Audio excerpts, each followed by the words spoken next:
لله نحمده ونستعينه ونستغفره ونعوذ بالله من شرور أنفسنا ومن سيئات أعمالنا من يهده الله فلا مضل له ومن يضلل فلا هادي له وأشهد أن لا إله إلا الله وحده لا شريك له وأشهد أن سيدنا ومولانا محمدا عبده ورسوله أرسله بالحق بشيرا ونذيرا وداعيا إلى الله بإذنه وسراجا وقمرا منيرا أما بعد فأعوذ بالله من الشيطان الرجيم بسم الله الرحمن الرحيم يا أيها الناس كلوا مما في الأرض حلالا طيبا ولا تتبعوا خطوات الشيطان إنه لكم عدو مبين وقال رسول الله صلى الله عليه وسلم لا يدخل الجنة لحم نبت من السحت وكل لحم نبت من السحت كانت النار أولى به أو كما قال عليه الصلاة والسلام شكر محمد درود إبراهيم اللهم صل على محمد وعلى آل محمد كما صليت على إبراهيم وعلى آل إبراهيم إنك حميد مجيد اللهم بارك على محمد وعلى آل محمد كما باركت على إبراهيم وعلى آل إبراهيم إنك حميد مجيد على بكماله كشف الدنيا بجماله حسنت جميله صلوا عليه وآله روح حسن مصطفى روح حسن مصطفى एक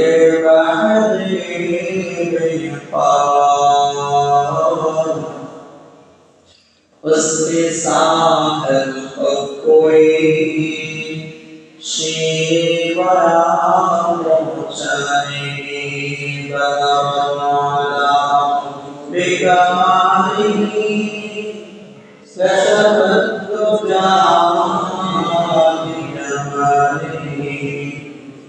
حسنت جميع خصاله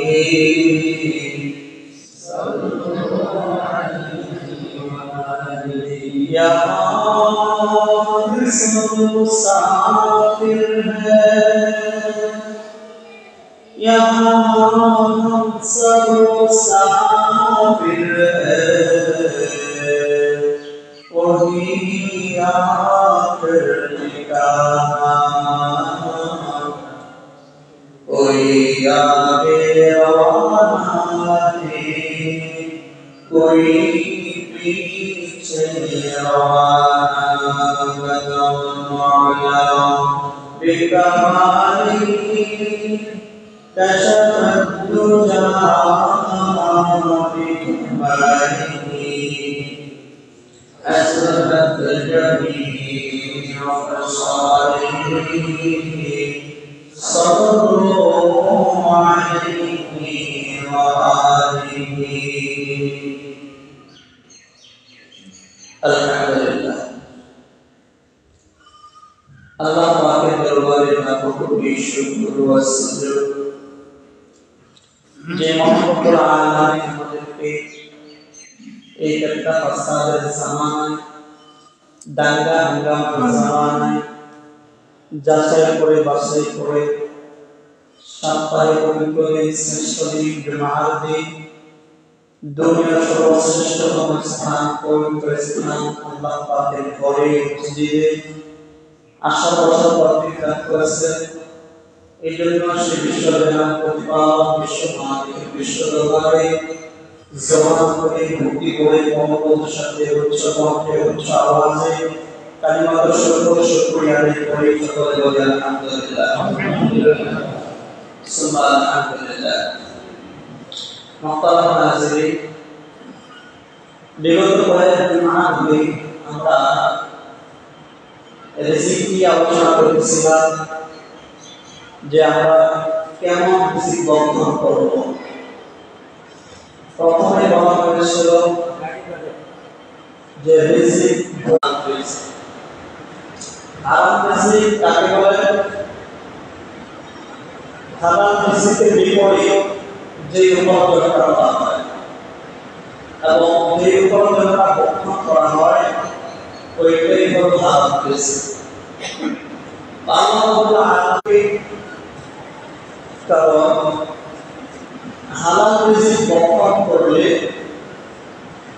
প্রথমত প্রত্যেকটা মানুষ যারা হালাল বক্ষণ করে হালাল খাবার খায় হালাল উপার্জনের দ্বারা পোশাক পরিচ্ছদ পরিধান করে যারা এই কাজটা করবে তাদের বডি তাদের শরীর ঠিক থাকবে কত পবিত্র থাকবে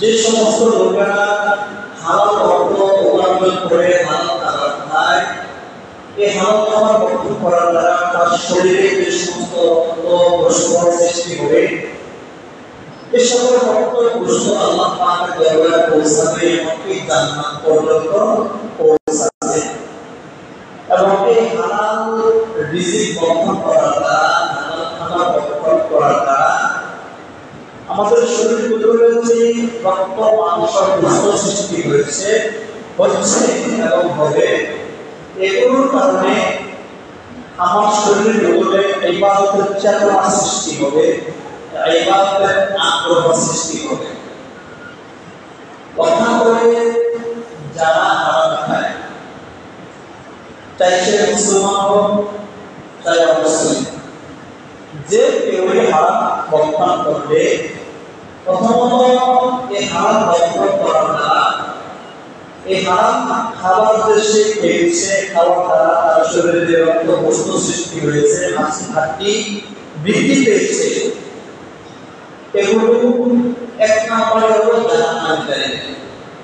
দ্বিতীয়ত হলো যে হারাম খাবার খাওয়ার দ্বারা শরীরের মধ্যে যা শক্তি সৃষ্টি হয়েছে, গোস্ত হাঁটি রক্ত যাই সৃষ্টি হয়েছে, এগুলো দ্বিতীয়ত হলো যে এগুলো সৃষ্টি হওয়ার কারণে এইগুলো আমাকে আপনাকে যারা এই হারাম ভক্ষণ করবে এগুলো শরীরের মধ্যে শরীর থেকে নাপাক করে দেবে, শরীর পুরো বই নাপাক হয়ে যাবে। নাপাক হওয়ার কারণে ইবাদতের প্রতি অনীহা সৃষ্টি হবে, গুনাহের প্রতি আকর্ষণ বেড়ে যাবে, খারাপ কাজ করতে এই রক্ত মাংস মন সব কিছু আমাকে খারাপ দিকে ডাকতে থাকবে। এই জন্য যারা হারাম খায় তাদের কোনো কিছু আল্লাহ রাব্বুল আলামিন কবুল করবেন না। যারা হালাল কিছু গ্রহণ করে হালাল খাবার যারা খায়, এই হালাল খাবার যারা খাইবে তারা হবে নেককার, আর যারা হারাম খাইবে তারা হবে বদকার। শুধুমাত্র হালাল খাবার খাওয়ার দ্বারা মানুষের বিপরীত প্রভাব সৃষ্টি করে, প্রাণীদের বিপরীত প্রভাব সৃষ্টি করে।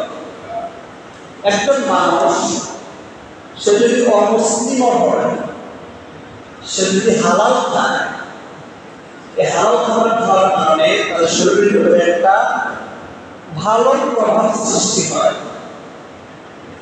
অমুসলিম সে হালাল খাচ্ছে, সঠিকভাবে সব পথে খাচ্ছে, সঠিক ব্যবসা করতেছে, এটা করার কারণে তার শরীর তার আচার ব্যবহার করতে একটা ভালো প্রভাব সৃষ্টি করে।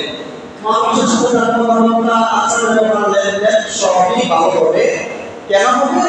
এই লোকটা অমুসলিম, লোকটা বিধর্মী ঠিক আছে, কিন্তু তার উপার্জনটা সৎভাবে হওয়ার কারণে, বৈধ হওয়ার কারণে তার ওই বৈধ উপার্জনটা তার শরীরের ভিতরে ভালো প্রভাব সৃষ্টি করেছে। এই জন্য আসলে মানুষ নয়, হারাম খাবার যারা খায় সে যদি প্রাণীয় হয়, এই প্রভাবটা হারামের প্রভাবটা প্রাণীর উপর পড়ে। যেমন সে একটা নাপাক প্রাণী, সে সব সময় হারাম খায়। পুকুরের একটা প্রাণী যে হারাম খাওয়ার ফলে তার শরীরের মধ্যে এই খারাপ প্রভাবটা তার উপর পড়ে।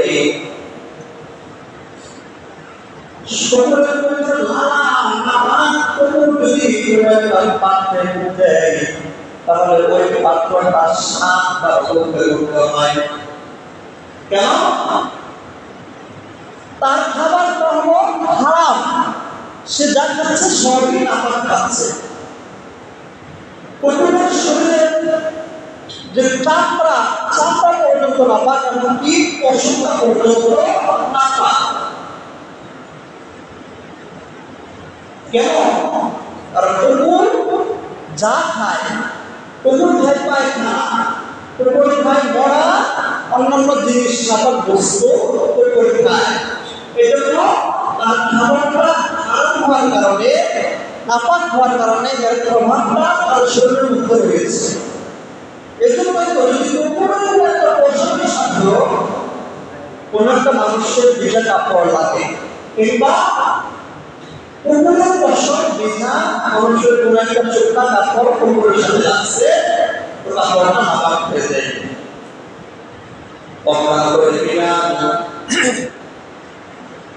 বিড়ালের মুখের লালা করতে পারে, তার শরীরের চামড়া আছে, তার আওয়াজের প্রভাবে মানুষ ভয় পায়। কুকুরের আওয়াজ জিভে উঠেও শব্দের মানুষ ভয় পায়। অর্থাৎ করে বিড়ালের যে বিড়াল শব্দ, এটা মানুষ অনেকে বিড়ালটাকে ভালোবাসছে। বাচ্চারা বিড়ালটাকে নিয়ে খেলা করে, বিড়াল নিয়ে গভীরে প্রবেশ করেছে, তো আমল হয়ে যায়। হযরত আবু হুরায়রা রাদিয়াল্লাহু তাআলা যিনি হাদিস যারা বর্ণনা করেছে সবথেকে বেশি যে সাহাবী হাদিস বর্ণনা করেছে সে হলো আবু হুরায়রা রাদিয়াল্লাহু তাআলা। নামটা তার আবু হুরায়রা ছিল না, কিন্তু সে বিড়ালকে এত ভালোবাসত যেখানে যাইতো সেখানে বিড়াল দিয়ে যাইতো। তো আল্লাহ রাসূল সাল্লাল্লাহু আলাইহি ওয়াসাল্লাম তার নাম রেখে দিয়েছেন আবু হুরায়রা। সেটা কি ভালোবাসা তার নামটাকে প্রসিদ্ধ করেছে, এখন এই বয়সে তার নাম প্রসিদ্ধ হয়ে গিয়েছে, আবু হুরায়রা হয়ে গিয়েছে। যাই হোক, বলার উদ্দেশ্য যে হালাল হারাম খাবার খাওয়ার দ্বারা প্রভাবটা প্রাণের ভিতরে পড়ে আর মানুষের পদ্ধতিটা আরো বেশি করবে মানুষের ভিতরে। এই জন্য যারা হারাম খায় তারা কখনো সমাজের মধ্যে ভালো কাজ করতে পারে না। আর সে হারাম খাবার খায় তারা তার শরীরের মধ্যে যে রক্ত, গোশত, চামড়া, হাড্ডি বৃদ্ধি পাইছে সব হলো নাপাক। আর এই বৃদ্ধি পাওয়ার দ্বারা রক্ত, গোশত সব জাহান্নামে যাবে। নাউযুবিল্লাহ। আল্লাহ রাসূল সাল্লাল্লাহু আলাইহি ওয়াসাল্লাম বলেন, লা ইয়াদখুলুল জান্নাতা লাহমুন মিনাস সাবাব ওয়া কুল্লু লাহমিন নাবাতা মিনাস সাহরি কানাতিন নারু আওরাদি। যারা হারাম ভক্ষণ করে, হারাম ভক্ষণ করার দ্বারা তার শরীরের মধ্যে যে গোশত, হাড্ডি তৈরি হয়েছে প্রত্যেকটাই জাহান্নামে যাইবে। ভক্ষণ করে যারা হালাল খাইবে, যাদের শরীরের মধ্যে হালাল খাবার প্রবেশ করবে, এই হালাল খাবার খাওয়ার দ্বারা ভক্ষণ করার দ্বারা তার শরীরের মধ্যে চেতনা সৃষ্টি হইবে, ভালো কাজ করার আগ্রহ সৃষ্টি হইবে। সে হালাল খাবার ভক্ষণ করার দ্বারা, সে হালাল খাবার খেয়েছে, হালাল খাবার খাওয়ার দ্বারা সে চোখে যা দেখবে, ভালো কাজ দেখবে, সড়ক দেখবে, পরিবহনে দেখবে, সে হাতে যা ধরবে, ভালো জিনিস ধরবে, কান দিয়ে যা শ্রবণ করবে, ভালো জিনিস শ্রবণ করবে, পা দিয়ে সামনে হাঁটবে, সব মধ্যে ভালো পথের দিকে হাঁটবে। আর যারা হারাম ভক্ষণ করে, এক নাম্বারে হলো যারা তাদের মন, তাদের ভিতরে হয় নির্দয়। যারা হারাম ভক্ষণ করে এরা হয় নির্দয়, সে চোখ দিয়ে হারাম ভক্ষণ করার দ্বারা চোখ দিয়ে যা দেখবে সব দেখবে, সে হারাম দেখবে, নাপাক দেখবে, হাত দিয়ে যা ধরবে সব নাপাক ধরবে, যা ইবাদত করবে কোনো ইবাদত কবুল হবে না। সে হারাম ভক্ষণ করার দ্বারা তার ভিতরে যে খাবারটা পৌঁছেছে, পৌঁছার কারণে এই খাবারটাকে হারাম কাজ করার জন্য সব সময়টাকে উদ্বুদ্ধ করবে। এই জন্যই তো বলেছিলাম যে বর্তমান সমাজের মধ্যে আমরা এই যে এত বেশি পরিমাণ আল্লাহর কাছে দোয়া করি, আমাদের দোয়া কেন আল্লাহ কবুল করতেছে না? একমাত্র কারণ হলো যে আমাদের সমাজের মধ্যে কোনো না কোনোভাবে সমাজের প্রায় প্রত্যেকটা ঘরের মধ্যেই দেখা যাবে জরুরি করলে প্রায় ঘরের ভিতরে হারাম ঢুকে আছে। হারাম অর্থ কোনো না কোনোভাবে আসতেছে, ছেলে সন্তান, পিতা মাতা, অভিভাবক, স্ত্রী, বাচ্চা সবাই কোনো না কোনোভাবে হারাম ভক্ষণ করতেছে। এই জন্য যারাই হারাম খাইবে, হারাম ভক্ষণ করবে, হারাম ভক্ষণ করার পর সে যত ইবাদত করবে, যতই নামাজ পড়বে, আল্লাহ পাকের কাছে দোয়া করবেন না, এই দোয়া আল্লাহ পাক কখনো কবুল করবেন না। বলছে না, এই জন্যই তো ইতিহাস দৃষ্টিপাত করলে দেখা যায় যে যুগযুগের অনেক জালেম বাদশা ছিল যারা এই বর্তমানে বাচ্চার জন্য যুগযুগের মানুষকে হারাম খাইয়েছিল, যারা হারাম ভক্ষণ করার দ্বারা সে দোয়া করবে, এই দোয়ার মধ্যে আল্লাহ পাক কবুল না করেন। তার মধ্যে একটা কথা বলছিলাম, আপনার যে ইউসুফের কথা, সে ইতিহাসের মধ্যে যত জালেম বাদশা আছে, জালেম রাষ্ট্রনায়ক যত আছে, তার মধ্যে থেকে সেও একটা রাষ্ট্রনায়ক ছিল। সেও এই মানুষের পক্ষে বাঁচার জন্য যুগে যুগে এরকম অনেক সময় আলেম ওলামাদেরকে হারাম খাইয়ে তাদেরকে প্রত্যেক বছর তাদেরকে হারাম খাবার খাওয়াইতো। আর এই হারাম খাবার খাওয়ানোর দ্বারা তারা যদি দোয়াও করতো ওই দোয়াটা আল্লাহ পাক কবুল করতেন না। যেহেতু ঘটনাক্রমে ওই হাজ্জাজ বিন ইউসুফের হাতটা জালের হাতটা একদিন আব্দুল্লাহ বিন জুবাইরের হাতের উপর পড়ছে, যে কিনা ওই হাজ্জাজ বিন ইউসুফের নামাতে পড়ে তার বাড়িতে যায় নাই, তার কাছ থেকে এক রুপা আদায় খায় নাই। এই আব্দুল্লাহ বিন জুবাইর সে ইসলামের জন্য হালাল করতেও পারে না, আল্লাহ তার আযাবের উপরটা পরম করে দিল। যেই মাত্র আব্দুল্লাহ বিন জুবাইর ওই হাজ্জাজ বিন ইউসুফের জুলুমের শিকার হয়ে শাহাদাত বরণ করলো, ঠিক তার সাথে সাথে হাজ্জাজ বিন ইউসুফের শরীরে আল্লাহ পাকের আযাবটা চলে আসলো। এমন ভাবে তার শরীরের মধ্যে অসুস্থতার রোগ আল্লাহ পাক ঢেকে দিলেন যে হাজ্জাজ বিন ইউসুফ বলছে যে তার করেছে, তো সে শুনে আল্লাহ পাকের কাছে দোয়া করেছে, আল্লাহ এই জালেমের বিচার আপনিই করবেন। ঠিকই হাজ্জাজ বিন ইউসুফ আব্দুল্লাহ বিন জুবাইরকে জুলুমের শিকার পরিণত হয়ে জুবাইর মৃত্যুবরণ করেছে ঠিকই, কিন্তু সে হালাল খাইতো, হালাল খাবার খাওয়ার কারণে আল্লাহ পাকের কাছে দোয়া করেছে, আল্লাহ পাক দোয়া কবুল করেছে, ওই আব্দুল্লাহ বিন জুবাইর মৃত্যুবরণ করেছে। আর কিছুদিন পরে হারাম খাইয়ে সে চেয়েছিল যে আলেমদেরকে হারাম খাবার খাওয়ায়, হ্যাঁ জুলুম করলেও এরা যদি বদদোয়া করে আমার উপর বদদোয়া লাগবে না। ঠিকই সে জুলুম করবে করেছে, তার জুলুমের সীমাটা অতিক্রম করে সে আলেমের উপর জুলুম করেছিল। আর সে আব্দুল্লাহ বিন জুবাইর সে দোয়া করেছে জুলুমের শিকার হয়ে মাসরুম হয়ে। এটা উপরে থেকে নিয়ে আমাদের এই পর্যন্ত যত জালেম যারাই জালেম হবে এই জালেমদেরকে আল্লাহ পাক তাদের কখনোই ছাড় দিবেন না। বর্তমান সমাজের মধ্যে দেখতে পান না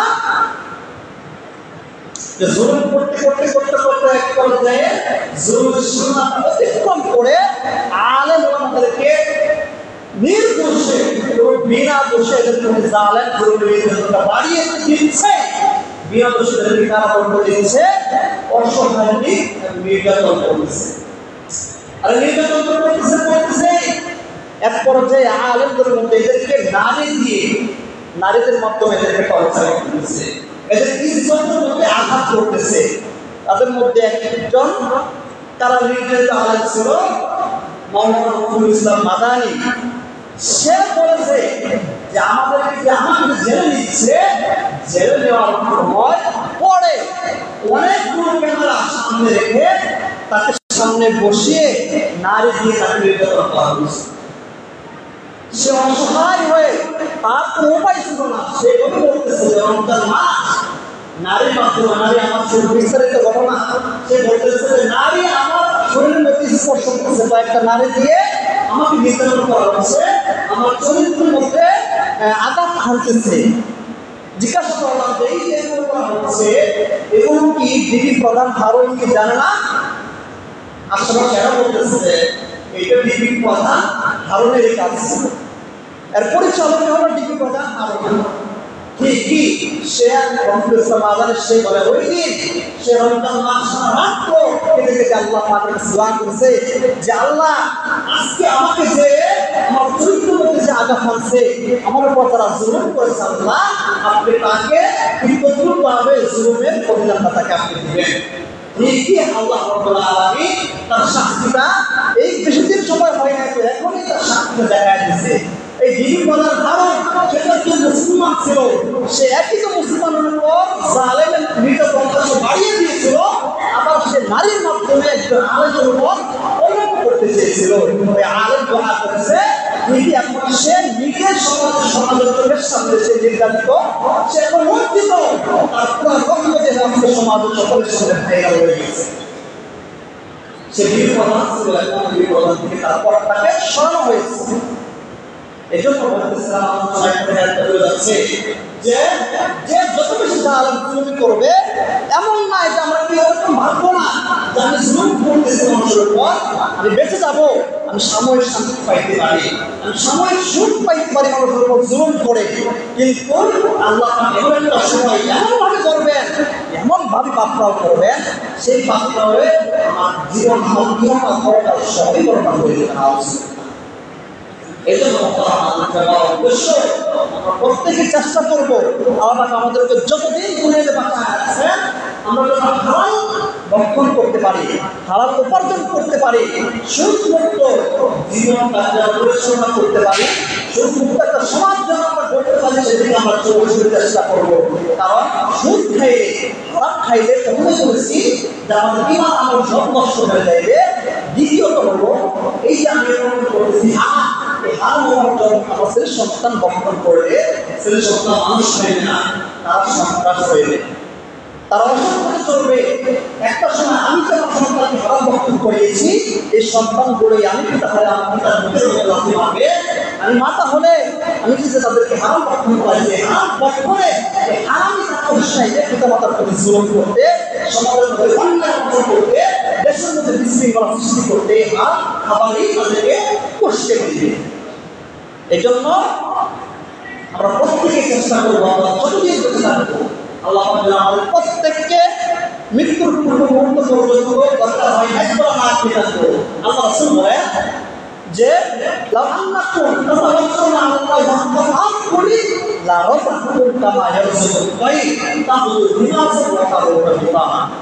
আল্লাহ বলেন যে তোমরা যদি আল্লাহ পাকের কাছে ভরসা করতে পারো, ভরসা করতে পারো, তাহলে অবশ্যই আল্লাহ পাক তোমাকে রিজিক বন্টন করাইবেন। তোমার কাছে তোমার রিজিক পৌঁছে যাবে। কিভাবে? যেভাবে আল্লাহ পাক একটা পাখিকে রিজিক দান করেন। সে সকালবেলা খালি পেটে বের হয়, সন্তান পেটে ভরা পেটে বাসায় ফিরে আসে। এই জন্য আমরা চেষ্টা করবো না খেয়ে থাকবো, তারপর আমরা আরাম খাইবো না, সুদ খাইবো না, ঘুষ খাইবো না। আল্লাহ আমাদের সকলকে মৃত্যুর পূর্ব মুহূর্ত পর্যন্ত যেন হালাল বক্ষণ করতে পারি, হালাল অর্থ উপার্জন করতে পারি, সেটা দান করুন সকলে বলে আমিন। ওয়া আখিরু দাওয়ানা আলহামদুলিল্লাহি রাব্বিল আলামিন।